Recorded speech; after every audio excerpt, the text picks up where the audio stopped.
పరిశుద్ధ గ్రంథం నుంచి లూకాసు వార్త 18వ అధ్యాయము 13వ వచ్చిన విధంగా వ్రాయబడినది. ద్వారా లూకాసు వార్త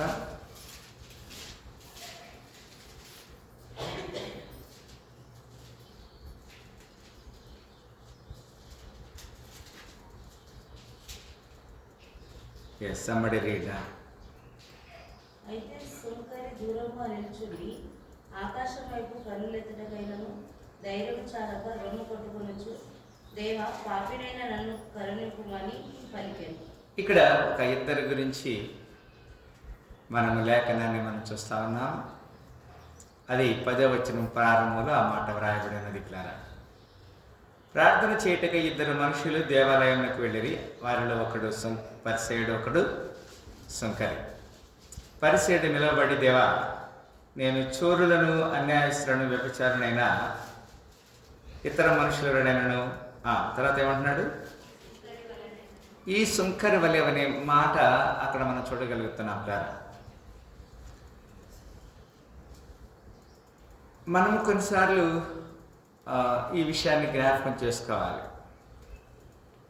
మనం జస్టిఫై చేసుకోవాలి. జస్టిఫై ఇన్ ద సెన్స్ నీతిమంతులుగా తీర్చబడటానికి దేవుడు మనకు అనుమతిస్తున్నాడు.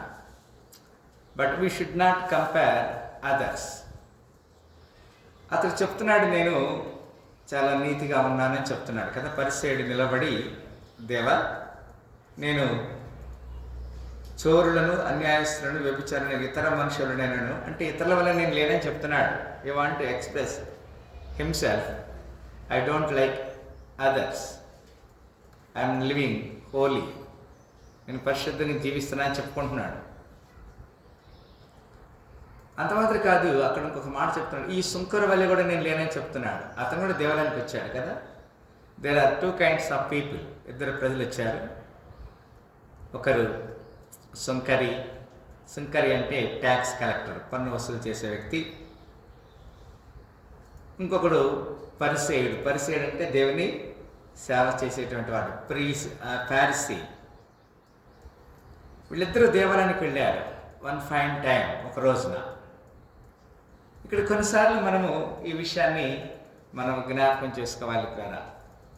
దేవుడు ఎందుకు ఈ విషయాన్ని మనకి తెలియజేస్తున్నాడు?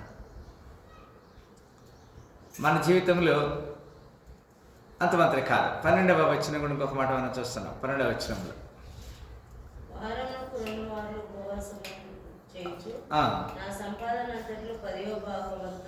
రైట్, ఇక్కడ ఇంకొక మాట చెప్తున్నాడు. He is also expressing the another word which is related to believers. ఒక విశ్వాసకి ఎలాంటి క్రమం ఉండాలో ఆ క్రమాన్ని తెలియజేస్తా ఉన్నాడు. వారంకు 2 మార్లు ఉపవాసం చేస్తున్నానని చెప్తున్నాడు. Is doing good. It is himself. అది మంచిది వ్యక్తిగతంగా. తర్వాత నా సంపాదన అంతట్లో ఏం చేస్తున్నాడంట? ఏం చేస్తున్నాడమ్మా? 10వ వంతు చెల్లిస్తున్నానని తనలో తాను ప్రార్థన చేసుకుంటున్నాడు. ఇది ఒక ఎదుగు చెప్పాలంటే హీఈస్ బోస్టింగ్ హిమ్సెల్ఫ్. తాను గొప్పగా చెప్పుకుంటున్నాడు కదండి. ఇక్కడున్న నేను ఒక ప్రశ్న అడుగుతున్నాను. ఎంతమంది వారానికి ఒక్కరోజు ఉపవాసం ఉంటున్నాం? ఈ వ్యక్తి వారానికి ఎన్ని రోజులు ఉపవాసం ఉంటున్నాడు? 2 సార్లు, 2 మార్లు ఉపవాసం ఉంటున్నాడు వారానికి. Weekly twice. కనీసం నేను ఒక ప్రశ్న అడుగుతున్నాను, వారానికి ఒకసారి ఉపవాసం మనం ఉండటానికి ప్రయత్నం చేయాలి. నెంబర్ 1. నెంబర్ 2, నా సంపాదన అంతట్లో 10వ వంతు చెల్లించున్నాను. ఇది దేవునిది. దేవునికి ఒక పాస్టర్ గారికి ఇవ్వద్దు మనం. We should not recognise a man who is standing. ఇక్కడ ఎవరైతే నుంచున్నాడో అతను మనం చూడకూడదు. We should be very frank. యథార్థంగా ఉండాలి కదండి. చాలా జాగ్రత్తగా ఉండాలి. The other person who is very soft heart కదా, చక్కని మంచి మనసు కలిగిన ఒక వ్యక్తి మాట చెప్తున్నాడు 13వ వచనంలో. అయితే సుంకరి దూరముగా నిల్చుండి ఆకాశం వైపు కన్నెత్తిటికైనను ధైర్యం చాలక రొమ్ము కొట్టుకొనొచ్చు, దేవా, పాపినైన నన్ను కరుణించమని పలికాను. పిల్లరా, ఇది చాలా ప్రాముఖ్యమైన విషయం. Is very much deep associate with God. దేవునితో చాలా దగ్గరగా ఉన్నాడు, చాలా చక్కని సహాసం కలిగి ఉన్నాడు. Is not mingled with the people. ప్రజల్లో కలిసి లేడు, దూరంగా ఉన్నాడు. And also he cannot directly see the altar. ఒక ఆ పరిశుద్ధ ఆ యొక్క బలిపీఠాన్ని కూడా చూడలేకపోతున్నాడు. ఎక్కడ చూస్తున్నాడు? ఆకాశం వైపు కనులెత్తి ఇకైనా ధైర్యం చాలతలేదు. He cannot even see to the sky. ఎందుకంటే భయం పడుతుంది అతనికి. దేవుని మందిరంలో ఉన్నాడు, దేవాలయంలో ఉన్నాడు. రొమ్ము కొట్టుకొనుచు దేవా అని చక్కని ప్రార్థన చేశాడు. ఏమని చెప్తున్నాడు? పాపినైనా నన్ను కరుణించమని పలికాను. పాపి అనేది, పాపం అంటే డిజోబేయింగ్ గాడ్స్ విల్. దేవుని చిత్తానికి అవిధేయత చూపిస్తే పాపం.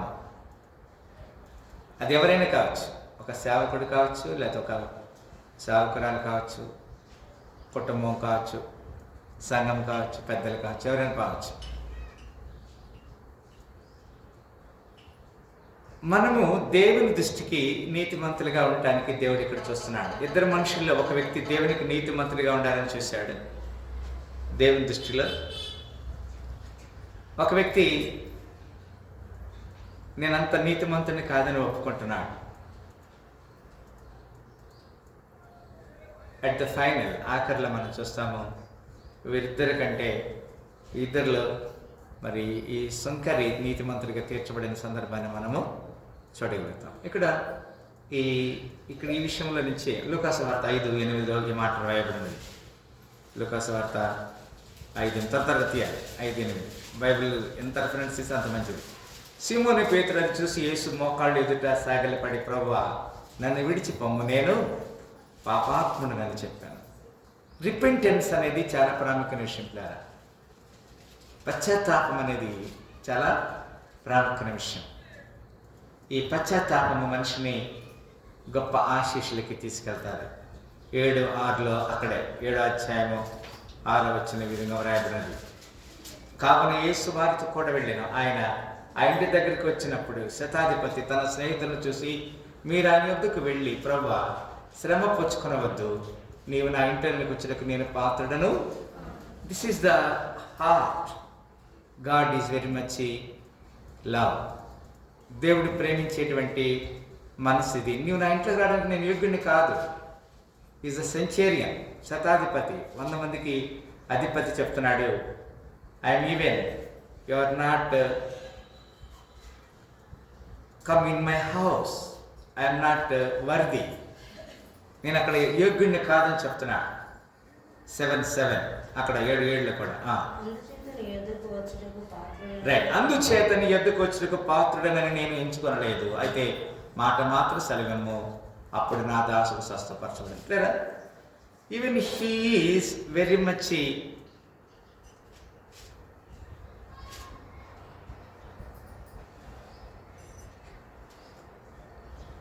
అన్వర్తి, ఈస్ థింకింగ్ దట్ నేను నీ ఇంటికి నువ్వు నా దగ్గరికి రావడానికి యోగ్యుడిని కాదు, నేను కూడా నీ దగ్గరికి రావడానికి యోగ్యుడిని కాదని నేను అనుకుంటున్నాను చెప్తున్నాడు. కొన్నిసార్లు మనము చాలా జబర్దస్తిగా ఎక్కడికైనా అక్కడికి వెళ్ళిపోయి నాకేం పర్వాలేదు అనుకుంటా ఉంటాను. నో, నీవు నా ఇంటికి రావడానికి నేను యోగ్యుడిని కాదు ముందు అని చెప్తున్నాడు. తర్వాత నేను కూడా నీ దగ్గర రావడానికి ఏమాత్రం యోగ్యుడిని కాదని చెప్తున్నాను. అందుచేత నీ యొద్దకు వచ్చుటకు పాత్రుడనని నేను కూడా ఎంచుకోలేదు. ఇక్కడ టూ టర్మ్స్, 2 విషయాలు. ఈ ఊరికి ఆ ఊరు ఎంత దూరమో, ఆ ఊరికి ఈ ఊరు కూడా అంతే దూరం కదండి. నేను నీ ఇంటికి రావడానికి, నువ్వు నా ఇంటికి రావడానికి యోగ్యుడిని కాదన్నప్పుడు నేను కూడా నీ దగ్గరికి రావడానికి యోగ్యుడిని కాదని చెప్పుకుంటున్నాడు. That kind of heart, repentance heart కదా. పశ్చాత్తాప హృదయము దేవుడు మనకు అనుమతిస్తున్నాడు. దేవుడి సన్నిధిలో అలాంటి పశ్చాత్తాపము దేవునికి ఇష్టమైనది. 17:12 లూకా 17:12 ఆయన యొక్క గ్రామంలోనికి వెళ్ళిచుండగా 10 మంది కుష్ఠ రోగులు ఆయన వద్దకు వచ్చి దూరమున నిలిచి యేసు ప్రభువా కరుణించమని కేకలు వేసేది. ఆ. ఆయన వారిని చూచి మీరు వెళ్ళి మిమ్మల్ని యాజకులను కనపరచుకోవడానికి వారితో చెప్పారు. వారు వెళ్ళిచుండగా శుద్ధులయ్యారు. ఇక్కడ ఒక విషయం గమనించండి. అక్కడ ఏం చెప్పారు? మీరు వెళ్ళి యాజకులు కనబరచుకోండి. You can show your self to the priest while they return back కదా. వారు ఒకరు తనకు స్వస్థ కలుగుట చూసి 16 వచనం అంటున్నాడు, గొప్ప శబ్దంతో దేవుని మహిమపరచి తిరిగి వచ్చి ఆయనకు కృతజ్ఞతాస్తుతులు చెల్లించి ఆయన పాదం మీద సాగిలపడిన వాడు సమరయుడు. ఇంతకుముందు మనం చూస్తున్నాము ట్యాక్స్ కలెక్టర్, పన్ను వసూలు చేసే వ్యక్తి, సుంకరి అని వ్రాయబడినది. ఇక్కడ సమరయుడు. 10 మంది యేసుప్రభు దగ్గరికి వచ్చారు స్వస్థపడటానికి. వారిలో యాజకుడి కనబరుచుకున్న వాళ్ళు వెళ్తున్న సమయంలో అందరూ స్వస్థపడ్డారు.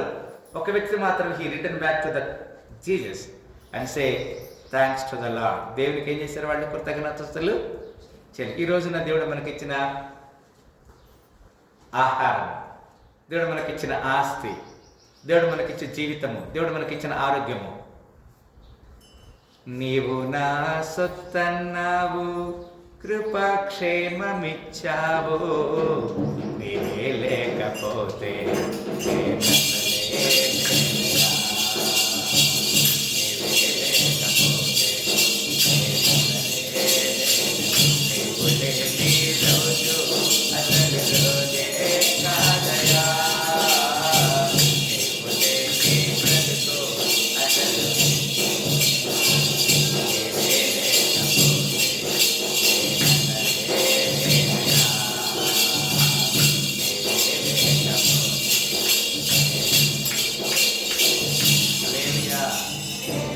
ఈ రోజున మనకు కలిగినవన్నీ దేవుడిచ్చినవే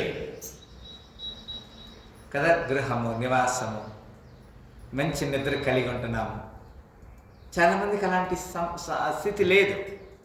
ఈరోజు దేవుడు మనకు స్థితి ఇచ్చాడు కదా. ఒకప్పుడు ఇక్కడ ఈ మందిరం లేనప్పుడు టెంట్లు వేసుకొని ప్రార్థన చేసాం. వారం టెంట్ వేసేవాడు. ఎన్ని కష్టాలు ఇక్కడ అనుభవించాము. ఒకసారి టెంట్ వేసుకొని ప్రార్థన చేస్తుంటే గాలి తుఫాన్ వచ్చి టెంట్ కొట్టుకుపోయిన సందర్భాలు చూసాం. ఈ స్థితి దేవుడు మనకి ఇచ్చాడు ఈ రోజున కదండి. God given this kind of facility. దేవుడికి మనం ఏం చేయాలి? కృతజ్ఞతాస్తుతులు చెల్లించాలి. 17 వచ్చిన మాట రాయబడింది. అందుకు ఏమన్నాడు యేసు? 10 మంది శుద్ధులైన కారా, ఆ 9 ఎక్కడ? వీర్ are the remaining 9. The 10 people were cleansed, but we are the remaining 9. We must be thankful to the Lord. దేవుడికి మనము కృతజ్ఞతలు తెలియచేయాలి. అక్కడ ఒక మాట యేసుక్రీస్తు వారు చెప్తున్నాడు 18 వచనంలో, ఈ అన్యుడు తప్ప దేవుని మహిమపరచుటకు తిరిగి వచ్చినవాడు ఎవడను అక్కపడలేదు అని చెప్పి నీవు లేచి పొమ్ము, నీ విశ్వాసం నిన్ను స్వస్థపరిచిన వారితో చెప్పాను కదా. ఇక్కడ మనకు కావాల్సింది ప్యూర్ ఇన్ హార్ట్, హృదయంలో పరిశుద్ధత ఉండాలి. What we are all getting benefits కదా. ఆయన చేసిన ఉపకారంలో దేనిని మరొకమంటాడు. The render what we have we should thanks to the Lord. 103వ కీర్తన చూస్తాం. వ్యత్యాసం అవసరం లేదు. ఎజ్రా 9:6 ఈ విధంగా రాయబడింది. ఎజ్రా గ్రంథము 9:6 తరతరగా. ఎందుకు వీళ్ళు ఎంత తొందరగా తీస్తున్నారు? ఎజ్రా 9:6 నా దేవా నా దేవా నా ముఖము నీ వైపు ఎత్తుకొని సిగ్గుపడి భిన్నముఖుడనైనా మా అపరాధం ఆకాశమంత ఎత్తుగా పెరిగినారు కదా. ఇక్కడ చక్కని మాట. This is also a kind of confession. దేవుని దగ్గర ఒప్పుకోవాలి. నా తప్పులు, నా పితరుల తప్పులు, నా యొక్క దోషములు దేవుని దగ్గర ఒప్పుకోవాలి. నా దోషములు కదా, నా ముఖం పైకి తల పైగా ఉన్నవి హెచ్చించబడిన ఉంటాడు. Everyday what we are disobeying is first the reason, cause of the sin. Lucifer is very much disobeying God's will. దేవుని చిత్తానికి అది లోబడలేదు కదా. తను తాను హెచ్చించుకున్న సందర్భాన్ని మనం చూడగలుగుతున్నాం. ఇక్కడ ఎజ్రా చెప్తున్నాడు, మా దోషములు మేము ఆ విధంగా ఉన్నాయంటున్నాడు.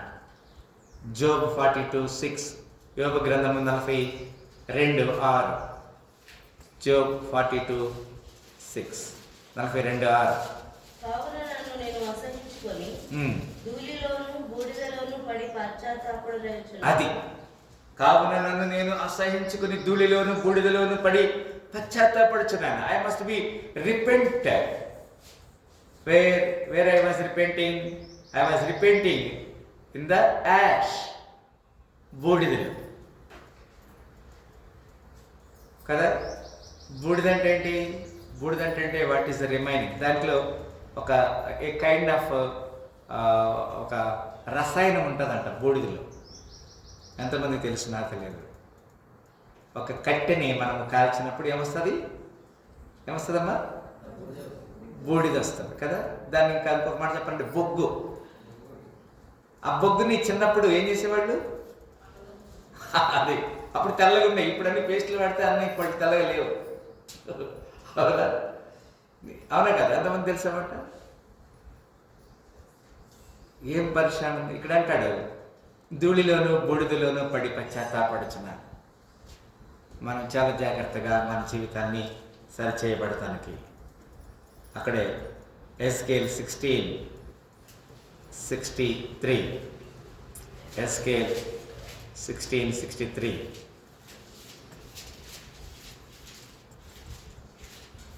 ఏమన్నాడు ఇక్కడ?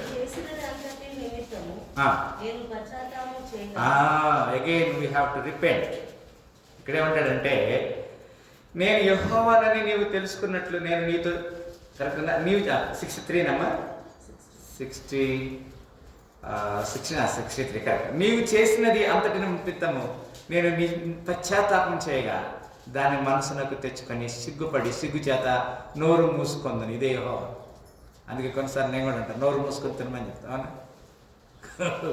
ఏం చేయాలి?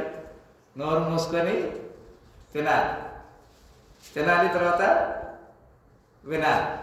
అక్కడదే చెప్తున్నాను కదా, నీవు చేసినది అంతటి నిమిత్తము నేను ప్రాయశ్చిత్తం చేయగా దాని మనసునకు తెచ్చుకొని సిగ్గుపడి సిగ్గు చేత నోరు మూసుకొందువు. ఇదే యెహోవా వాక్. కొన్నిసార్లు we should shut our mouth కదండి. నోరు ఏం చేయాలి? మా నోరు మూసుకోవటం మంచిది కదా. నోరు మూసుకో అని చెప్తా కదా. ఎప్పుడన్నా నేను కూడా కోపం వచ్చినప్పుడు నోరు మూసుకోమని చెప్తా. ఇది నేను చెప్పట్లే, ఇక్కడ దేవుడు చెప్తున్నాడు కదా. ఎంత చక్కని మాట్లాడారు. యెషయా 6:5 ఈ విధంగా రాయబడింది. దాని ముందు ఉంటుంది కదా. 6:5 6వ అధ్యాయం 5వ వచనం 6:5 ఇక్కడ ఏమంటాడు? నేను అపవిత్రమైన పెదవులు గలవాడను, అపవిత్రమైన పెదవులు గల జనుల మధ్యన నివసించేవాడను. నేను నశించితిని, రాజును సైన్యములకు అధిపతి యెహోవా నేను కన్నులారా చూసితిని అనుకుంటునే. ఇక్కడున్న మనందరం కూడా అపవిత్రమైన పెదవులు గలవారమే. అపవిత్ర పెదవులు అంటే ఏంటి? ఈ నోటితో మనము శ్రేష్టమైన మంచి మంచి ఆహార పదార్థాలు తింటాము, కానీ అదే నోటితో ఏం చేస్తాము? వ్యర్థమైన మాటలు మాట్లాడతాం. అపవిత్రమైన పెదవులు మనకి. నేను అపవిత్రమైన పెదవులు గలవాడను, అపవిత్రమైన పెదవులు గల జనుల మధ్య నివసించున్నాను. నేను నశించితిని, రాజును సైన్యములకు యెహోవా నేను కన్నులారా చూచితిని. దేవుని చూడాలి. నాకు నిన్ను చూసే కనులేసయ్యా, కనలేని కనులేలనయ్యా, వినలేని చెవులేలనయ్యా, నిన్ను చూడ మనసాయనయ్యా. యెహోవాను నేను కన్నులారా చూచితురు అనుకుంటాను. కన్నులారా చూచడం అంటే కనీసం ఏంటి? ఈరోజు బైబిల్ మనం చూడాలి, చదవాలి. We must read Bible. At least we have to see. దేవుని చూడాలన్న కన్నులారా చూడాలి. Psalm 40:12 కీర్తనలు 40 అధ్యాయము 12 వచనం. కీర్తనలు 40:12, Psalm 40:12. ఇక్కడ ఏమంటున్నాడు? లెక్కలేని అపాయములను చుట్టుకొని ఉన్నను, నా దోషములు నన్ను తరిమి చుట్టుకున్నాను, పట్టుకొనగా నేను తల ఎత్తి చూడలేకపోతిని. లెక్కకు అవి నా తల వెంట్రుకలను మించి ఉన్నవి, నా హృదయము అధైర్యపడి ఉన్నది. కదా, ఎన్నో దోషములు, ఎన్ని ద్వేషములు, ఎన్ని తప్పులు, ఎన్ని అపవిత్ర తలంపులు కదా. When we are thinking wrong, heart and mind, హృదయంలో మనసులో తప్పు ఆలోచన చేసేవంటే దట్ ఇట్ సెల్ఫ్ సిన్, అది పాపం. నా తల ఎత్తి చూడలేకపోతున్నానని చెప్తున్నాడు. నువ్వు తప్పు చేయకపోతే నువ్వెందుకు తల ఎత్తలేమంటాడు కదా. ఒక సమయంలో హెబేల్ని కయ్యను చంపాడు. హెబేల్ని ఎవరు చంపారు? తన సొంత అన్న అయినటువంటి కయ్యను చంపాడు. హెబేలు రక్తము భూలోకంలోంచి కయ్యని దేవుని దగ్గరికి వినపడుతుంది స్వరం. అక్కడ అంటాడు కదా, కయ్యను నీ తమ్ముడు ఎక్కడా? తప్పు చేశాడు కాబట్టి అతను అన్నాడు కదా, నేను నా తమ్ముడికి ఏమన్నా కావలిగాడి ఉన్నానా? నన్ను ఎందుకు అడుగుతున్నావు? ఎవరిని అడుగుతున్నాడు ఆయన? ఆ మాట తండ్రి అయిన దేవుణ్ణి అడుగుతున్నాడు. Is it I M A keeper of my brother?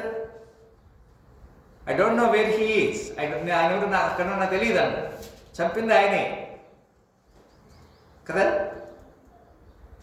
ఎంత నాన్ సెన్స్. ఇలాంటి స్థితి లోకంలో ఉంది. మనం జాగ్రత్తగా హృదయ పరిశీలకుడైన దేవునికి మనం ఒకసారి చేయబడదాం. దానియేలు 9:7, డానియల్ 9:7, దానియేలు 9:7. ఇక్కడ ఏమంటాడంటే, ప్రభువా నీవే నీతిమంతుడు, మేమైతే సిగ్గు చేత ముఖ వికారం పొందిన వారు, మేము నీ మీద తిరుగుబాటు చేసేది. దాన్ని బట్టి నీవు సకల దేశములకు మమ్మల్ని తరిమితి. యెరూషలేములోని యూదయ దేశంలో నివసించు స్వదేశవాసులు ఉన్నట్టు పరదేశవాసులు ఉన్నట్టు ఇశ్రాయేలు అందరికీ మాకును ఈ దినము సిగ్గే తగినది. బికాజ్ ఆఫ్ అవర్ డిజోబీడియన్స్, మా అవిధేయతను బట్టి today we are getting shame. Where there is a disobedience there is a shame. ఎక్కడైతే అవిధేయత ఉంటుందో అక్కడ ఏమొస్తుంది? సిగ్గు కలిగి ఉంటారు. He was very much repenting. అపొస్తలుల కార్యము 2:37, అపొస్తలుల కార్యము 2:37. ఇక్కడ ఏమంటాడు?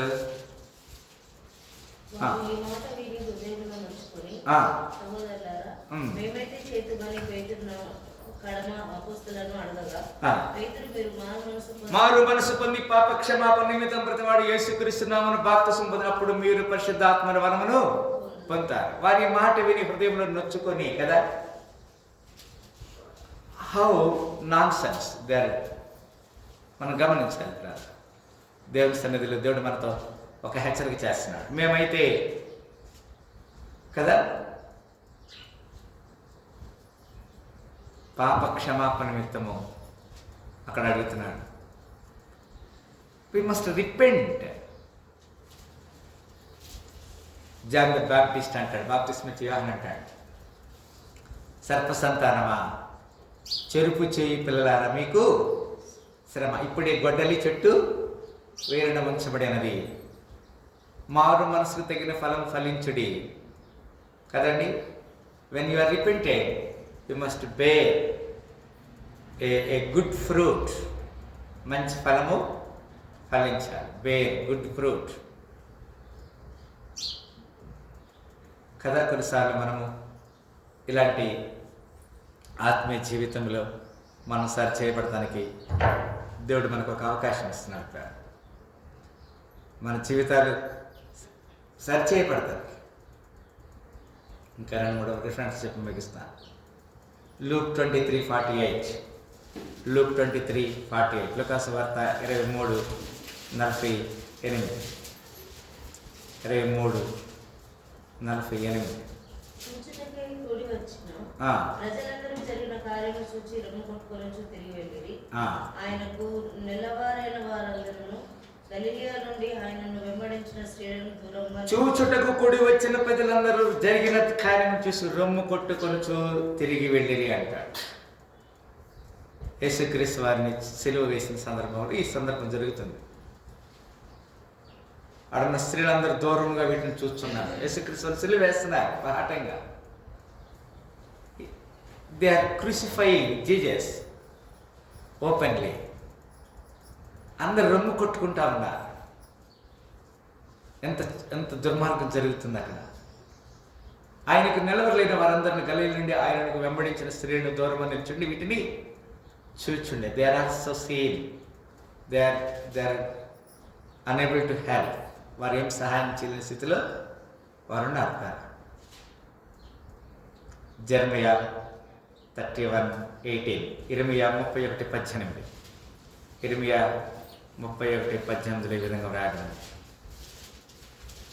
31:18 ఇక్కడ ఏమంటున్నాడు? శిక్షించితివి, కాడికి అలవాటు కాని కోడె దెబ్బలను లోబడినట్లు నీవు నన్ను శిక్షించితివి, కాడికి అలవాటు కాని కోడే దెబ్బలకు లోబడినట్లుగా నేను శిక్షకు లోబడిచున్నాను. నీవు నా దేవుడవైన యెహోవావు. నీవు నా మనసును తిప్పిన ఎడల నేను తిరుగుదును అని ఎఫ్రాయిం మంగళార్చుండగా నేను ఇప్పుడే వినిచున్నాను. అంటే ఒక కోడి దూడ అంటారు కదా, ఒక కొత్తగా కాడి మొయ్యలేదు. బండికి ఒక అరక పెట్టేటప్పుడు కొత్తగా ఒక కోడి ఏం చేస్తుంది, దానికి అలవాటు, ఆ మెడ మీద కాడి ఎత్తుకోవడానికి దానికి అలవాటు లేదు. దాన్ని ఏం చేస్తాడు ఈ రైతు? కొడతాడు. అక్కడ అంటాడు, నీవు నన్ను శిక్షించితివి, కాడికి అలవాటు కాని కోడే దెబ్బలకు లోబడినట్లుగా నేను శిక్షకు లోబడుచున్నాను. మనం కూడా కొన్నిసార్లు బికాస్ ఇప్పుడు ఒక కొత్తగా ఒక కోడిని అరగడితే దున్నుతుందా, లాగుతుందా? కాడి ఏం చేస్తుంది? కింద పడేస్తా. అక్కడ అందుకంటాడు, నీవు నన్ను శిక్షించితివి. అలాంటప్పుడు ఏం చేస్తాడు యజమానుడు? ఆ కోడిని కొడతాడు. మనము కూడా కొన్నిసార్లు దైవికమైనటువంటి శిక్షకు మనం లోబడాలి. When God punish we must obey and it is God's will. We must think that. ఆ విధంగా అనుకోవాలి. దేవుని చిత్తమైన మనం నమ్మాలి.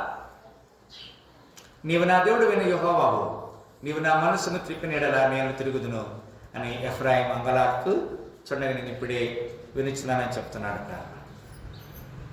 నాడే 19 అంటాడు. ఏమన్నాడు అక్కడ 19లో? నేను తిరిగిన తర్వాత పశ్చాత్తాపడి తిని నేను సంగతి తెలుసుకొని తొడ చరుచుకొంటిని. నా బాల్యమందు కలిగిన నిందను భరించుచు నేను అవమానం నుండి సిగ్గు పడతాను. ఇట్లా గమనించాలి. కొన్నిసార్లు మనము ఇంకా నాకంటే గొప్ప ఎవరు లేరు అనుకున్నట్టుగా మనం చేస్తూ ఉంటాం కదా. We are very much. కానీ అక్కడ దేవుడు మనల్ని చూసి బాధపడతా ఉన్నట్ల మన జీవితాలు సరి చేయబడటానికి దేవుడు మనకు ఒక అవకాశం ఇస్తున్నాడు. సిగ్గును నిందను మనకి వస్తున్నాయని చెప్తున్నాడు. తిరిగి మనము లూకాసు వార్త 18:13 వస్తున్నాం. లూక్ 18:13 ఇక్కడ అంటాడు కదా, ఏమంటున్నాడు? అయితే సుంకరి దూరంగా నిలుచుండి ఆకాశం వైపు కళ్ళెత్తుటికెళ్ళను, ధైర్యం చాలక రొమ్ము కొట్టుకొని చుదేవా పాపినైనా నన్ను కరుణించమని పలికెను. 14 చెప్తున్నాడు, అతని కంటే ఇతడు నీతిమంతుడిగా తీర్చబడి తన ఇంటికి వెళ్ళేదని నీతో తన్ను తాను హెచ్చించుకున్నవాడు తగ్గించబడిననియు తన్ను తాను తగ్గించుకున్నవాడు హెచ్చించబడతాడు. This is the God's law. దేవుని చిత్తము, దేవుని ఆజ్ఞ. మన దేవునికి లోబడటానికి when you are boasting yourself you may decrease, when you are humble yourself you may increase. నిన్ను నీవు హెచ్చించుకుంటే దేవుడు నిన్ను తగ్గిస్తాడు, నిన్ను తగ్గించుకుంటే దేవుడు నిన్ను హెచ్చిస్తాడు. ఇప్పుడు మనుషులు హెచ్చించాలా, దేవుడు హెచ్చించాలా? మనల్ని దేవుడు హెచ్చించాడు. The God must increase, nobody on the earth. మనుషులు మనం గొప్పోళ్ళు అనుకుంటే గొప్పతనం కాదు. అదే మనుషులు ఏం చేస్తారు, ఇటు చాలా గొప్పోడు, ఇటు చాలా మంచివాడు అని చెప్పేసి ఓట్లేసి గెలిపిస్తాను. వాడు ఎక్కువ తేడా చేసాడు అనుకో, ఏం చేస్తాడు, నువ్వు పైసలు ఇరా అని చెప్పేసి తాగి తిని కూల్ డ్రింక్ లీటర్ ఏం సరిపోతుంది, 2 లీటర్లు తెచ్చుకో, ఓటు నీకే కదా వేసేదని. ఇప్పుడు ఓట్లు వస్తున్నాయి కదా, సర్పంచ్ ఎలక్షన్లు వస్తున్నాయి కదా, మనకు మున్సిపాలిటీ ఎలక్షన్లు వస్తాయి కానీ ఆడ చేతి తినిపించి ఆడ ఏం చేస్తారు, సతికిల పడి చూసావా. మనుషులు ఏం చేస్తారు, గొప్ప చేస్తూ ఉంటారు. నీకు అసలు నువ్వు ఏందన్నా నువ్వు నీ సంగతి, ఊర్లో నీలాంటి ఇంకెవరు లేరు సరే. పాప ఇంకొక 5 లక్షలు అప్పు చేస్తాడు. అప్పు చేసి మనిషికి 1000 రూపాయలు తీసుకోండి అంటాడు. ఓట్లు వేస్తాడా, వీడేం చేస్తాడు, 1000 రూపాయలు ఏంటన్నా ఇంకో 200 పెట్టి థమ్సప్ బాటిల్ కూడా తీసుకురా అని మొత్తం కథ చేసి వేరే వాడికి వేస్తాడు. వాడి దగ్గర తీసుకుంటాడు, వీడి దగ్గర తీసుకుంటాడు. 2 మనుషులు దేవాలయానికి వెళ్ళారు. ఒకడు సుంకరి, ఒకడు పరిసయ్యుడు. ఏ విధంగా మనం ఉన్నాం? సుంకరి వెళ్ళి ఉంటే నీవు దీవించబడినట్లు, పరిసయ్యుడు వెళ్ళి ఉంటే నీ హృదయము దేవునికి దూరంగా ఉన్నట్లు. మనం జ్ఞాపకం చేసుకుందాం, కళ్ళు మూసుకుందాం, ప్రార్థన చేస్తాం. స్తోత్రములు ప్రేమ గల తండ్రి, లూకాసు వార్త 18వ అధ్యాయంలో 10వ వచనం నుంచి మేము వాక్యాన్ని చదివినప్పుడు 2 మనుషులు దేవాలయానికి వెళ్ళి, వారిలో ఒకరు పరిసయ్యుడు, ఒకరు సుంకరి అని మీరు చెప్పారు. వారి జీవితాల్ని మేము సరిచేయబడ్డాం. వారిలో సుంకరి అయితే పశ్చాత్తాపడిన సందర్భాన్ని మేము ధ్యానం చేశాం. ఇంకా మా జీవితంలో ఈ సుంకరి వలె మమ్మల్ని మేము పశ్చాత్తాపడి నీ నిత్య రాజ్యానికి వారసులకు సహాయించమని, ఈ పరిశుద్ధ దీవెనతో నింపి సహాయించమని, ఈ పునరుద్ధాన శోభంతో నింపి సహాయించమని యేసుక్రీస్తు పరిశుద్ధ నామమున ప్రార్థన పెట్టుకుంటున్నాము తండ్రి. హల్లెలూయా.